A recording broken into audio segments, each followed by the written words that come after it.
So విగ్రహం చూసిరు కదా, తెలంగాణ తల్లి విగ్రహం ఎట్లా ఉంది రూపం? పాతది చూసిరు మీరు, పాతది కేసీఆర్ తీసుకొచ్చిన విగ్రహాన్ని పూర్తిగా వ్యతిరేకించారు అనుకుంటా అప్పట్లో. మీరు వ్యతిరేకించిరా? అంటే పార్షియల్ గా, కంప్లీట్ గా కాదు. సో ఇప్పుడున్న విగ్రహము మరి మీ రియాక్షన్ ఎట్లుంది? అప్పుడు ఎట్లుండే, ఇప్పుడు ఎట్లుంది? ఏది బాగుంది? యాక్చువల్గా ఏంటంటే తెలంగాణ సంస్కృతి ఉట్టిపడే తీరుగా ఇప్పుడున్నటువంటి విగ్రహంలా ఎక్కడ నాకైతే అంత ఇట్లా కనబడతలేదు. To be frank with you, నేను జనాలకు కూడా ఏంటంటే నా పర్సెప్షన్లో ఫస్ట్ తెలంగాణ అనగానే ఎక్కడో దగ్గర బతుకమ్మ అనేది ఇంటిల్లిపాదు కనెక్ట్ అయి ఉన్నది. తంగేడు పువ్వుల్ల తంబాలమంతా తీరొక్క రంగుల్ల తీరిచిన పువ్వు, బతుకమ్మ పండుగ నా తెలంగాణ నా తెలంగాణ అని పల్లె పల్లె పాడుకుంటా పోయినాం. అంటే తెలంగాణ అంటేనే ఇప్పుడు నీకు పోషమ్మలు, మైసమ్మలు, గ్రామీణ ప్రాంతాల్లో ఉన్నటువంటి కట్టమైసమ్మ దేవతలు, ఇట్లా పోషమ్మ మైసమ్మ గ్రామ పోలేరమ్మ, వానొస్తే గంగమ్మ వనములో సారమ్మ, సిబ్బి పూల నడుమ గౌరమ్మరా, సిబ్బి పూల నడుమ గౌరమ్మరా, ఆడబిడ్డల జాడ బతుకమ్మరా. ఇట్లా బతుకమ్మ అనేది, బతుకమ్మ లేని ఒక విగ్రహాన్ని ఊహించలేని స్థితిలో అయితే నా బోటలో అయితే చాలా మంది మూమెంట్ తో కనెక్ట్ అయిన వాళ్ళు. నువ్వు ఏ పల్లెకు పో, ఎక్కడ పో, తెలంగాణ అంటేనే బతుకమ్మ. సత్తు పిండి సత్తు ముద్దలు ఎన్నెన్నో పిండి వంటలు చేసి పూల పూల బతుకమ్మను వేర్చి ఆడుతూ ఉంటే చూడబోయేది అని. సో ఎక్కడున్నా కానీ ప్రపంచంలో ఎక్కడున్నా దసరా అండ్ బతుకమ్మ అనేది ఒక బాగా కనెక్ట్ అయినటువంటి పండుగ తెలంగాణలో. సో అక్కడ ఏంటంటే నువ్వు ఏ ఊరికి పోయినా ఎక్కడ పోయినా కానీ నీకు ఇది ఒక యాక్టివిటీ. బతుకమ్మ లేని చెరువు కట్ట కాడ ఏ విగ్రహం కూడా చాలా మటుకు మూమెంట్ వచ్చిన తర్వాత ఎక్కడున్నా కానీ ఆ చేతిలో అనేది బతుకమ్మ అనేది ఇట్స్ సింబల్ ఆఫ్ ఆడవాళ్ళు తెలంగాణకు సంబంధించినటువంటిది.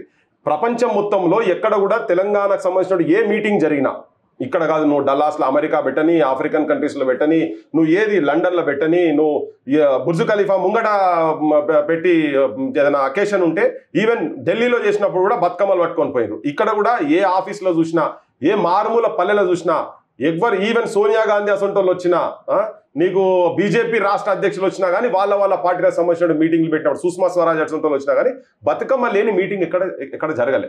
సో గల్లీ నుంచి ఢిల్లీ దాకా పోరాటంలో బతుకమ్మ అనేది ఒక భాగం అయిపోయింది, ఒక కనెక్టివిటీ అయిపోయింది. సో ఇప్పుడున్నటువంటి విగ్రహంలో బతుకమ్మ తీసేసుడు అనేది ఎందుకో నా బోటోనికి అయితే డైజెస్ట్ అయితే అయ్యే సిచ్యువేషన్స్ లేదు పక్క. ఇక కిరీటం అనేది ఫస్ట్ నుంచి కూడా పెద్దగా దాని మీద అంటే యాక్చువల్గా ఏంటంటే ఈ విగ్రహాల సైడ్ కన్నా ఎక్కువ బతుకు మీద ఎక్కువ పోవాలనేది డెఫినెట్గా ఉండే. కాకపోతే ఏంటంటే జనరల్ గా నానుడు ఏమున్నా, అరే మన ఇంట్లో చిన్నగా పిల్లగాళ్ళకి బర్త్డే అయితే నెత్తి మీద వచ్చిన టోప్ పెట్టావా, హ్యాపీ బర్త్డే అని ఇట్లా పెడతారు కదా. అట్లా ఏదైనా కానీ నెత్తికి కిరీటం అనేది ఏదో ఒకటి సంథింగ్. కాకపోతే ఏంటంటే మన జీవన విధానం, మన బతుకుదెరువులు అట్లా లేవు కాబట్టి సరే దాని మీద పెద్దగా పోకున్నా. కానీ ఇంకొకటి ఏంటంటే తెలంగాణలో నువ్వు ఆడోళ్ళు అంటే పోరాటం ఓ సింబల్.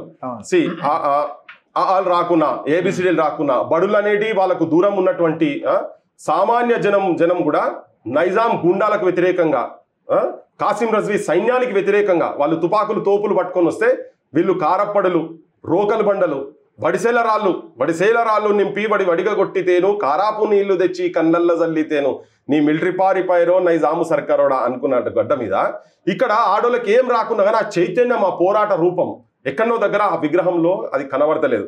కథనాన శత్రువుల కుత్తుకల నవలీల ముత్తరించిన బలోన్ మత్తులేలిన భూమి వీరులకు కానాచిరా తెలంగాణ సూరులకు మగశాలరా. ఇప్పుడు నువ్వు ఆడమ్మ తల్లి విగ్రహం పెట్టినావు కదా, దాని అబలయని దేశమును కబలింప తలపడిన పరరాజులకు స్త్రీల పటు శౌర్యమున చూపి రాజ్యతంత్రము నడిపెరా తెలంగాణ రాణి రుద్రమదేవిరా.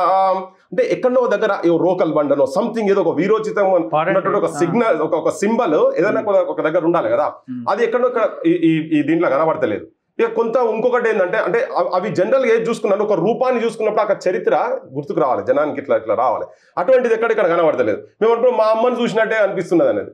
మేము ఇప్పుడు మా అమ్మమ్మలు, నాయనమ్మలు, అమ్మలు, మా నాయన వాళ్ళ అమ్మలు ఎవరు చూసినా గోసి పెట్టేది. ఇప్పుడు వీళ్ళు అంటున్నారు వ్యవసాయ కూలీలు తెలంగాణ అంటేనే ఇది అంటున్నారు కదా. నువ్వు కలుపులల్లా, నాటులల్లా, మోతాలల్లా, కోతాలల్లా నువ్వు ఏడ చూసినా కానీ బుడోగోష అయితే ఉంటుంది కదా. కలిసేటప్పుడు గోసే ఉంటుంది, నాట్లేసేటప్పుడు ఉంటుంది, కలుపు మొక్కలు తీసేటప్పుడు ఉంటుంది, కుప్పలు పోసి నువ్వు ధాన్యాన్ని బయటేసేటప్పుడు కూడా, ఇంట్లో తీసుకొచ్చేటప్పుడు కూడా గోసే ఉంటుంది. గోసే మా తల్లు లెక్క కనబడుతున్నది అని చెప్పని చాలా మంది చెప్తా ఉన్నారు కదా. అప్పుడు బుడోగోషి ఉండాలి కదా, ఆ బుడోగోషి కూడా లేదు. ఎక్కడైతే కనబడతలేదు. ఓకే, ఎందుకు ఉండాలి అనుకున్నప్పుడు మళ్ళీ దాన్ని నువ్వు రిఫైన్ చేసినట్టే కదా, మా అమ్మని చూసినట్టుగానే అని చెప్పని కొంతమంది ఇట్లా మాట్లాడుకుంటున్నారు. కానీ ఎక్కడో నాకు అది ఆ తెలంగాణ అనేది ఎక్కడనో అక్కడ దానికి కనెక్షన్ అయితే లేదు అన్నట్టు అనిపిస్తుంది.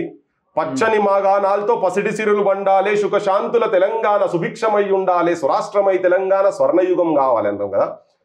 నిజంగా పచ్చని మాగాణాల్లో మన తెలంగాణ బతుకులల్లా, తెలంగాణ పల్లెల బతుకులల్లా, తెలంగాణ ఆడిబిడ్డ బతుకులల్లా నిజంగా పచ్చదనం ఉందా? పచ్చదనం ఒక సింబల్ ఏంటంటే అరే మంచిగా పచ్చగా ఉన్నావు భయ్ అంటే నువ్వు మంచిగా హ్యాపీగా ఉన్నావు, సంతోషంగా ఉన్నావు అనేది కదా. నువ్వు అది ఎక్కడ కనబడుతున్నది ఈ పచ్చదనము? ఇయ్యాలటి వరకు కూడా ఇవాళ నీకు దాదాపు మోర్ దెన్ 65% అంట, అరౌండ్ 65% నిన్న మొన్న చెప్తా ఉన్నారు. ఊర్లో మన డివోర్సెస్ జరుగుతున్న వాటిల్లో తాగుడు అలవాట్లు భర్తలకు ఉండి డివోర్స్ తీసుకున్నటువంటి పర్సెంటేజ్ రీసెంట్ గా వచ్చింది కదా, రీసెంట్ గా వచ్చింది. సో ఒక దిక్కు సంసారాలు నాశనం అవుతున్నాయి, ఇంకా కొన్ని ఇదిగో డైరెక్ట్ గా ఇండైరెక్ట్ గా దీంతో వచ్చినటువంటి డిస్టర్బెన్సెస్ తోనే జరుగుతున్నాయి. అదే ఈ ప్రభుత్వం వచ్చిన తర్వాత అంటే ప్రధానంగా విగ్రహాలు అనే కాకుండా అంతకుముందు గత ప్రభుత్వంలో తెలంగాణలో మొత్తం ముండమోపులను తయారు చేస్తున్నారు, విధ్వరాన్లు తయారవుతున్నారు తెలంగాణ అని చెప్పి వేదికల మీదకి ఎక్కి ఇప్పుడున్నటువంటి పార్టీ రాజకీయ పార్టీ కాంగ్రెస్ ఉన్నారు, కాంగ్రెస్ లీడర్షిప్ రేవంత్ రెడ్డి కావచ్చు చాలా మంది ఇట్లా మాట్లాడినారు. మన బోటలో కూడా చాలా దాని మీద ఇప్పటికి కూడా మాట్లాడుతూనే ఉన్నాం.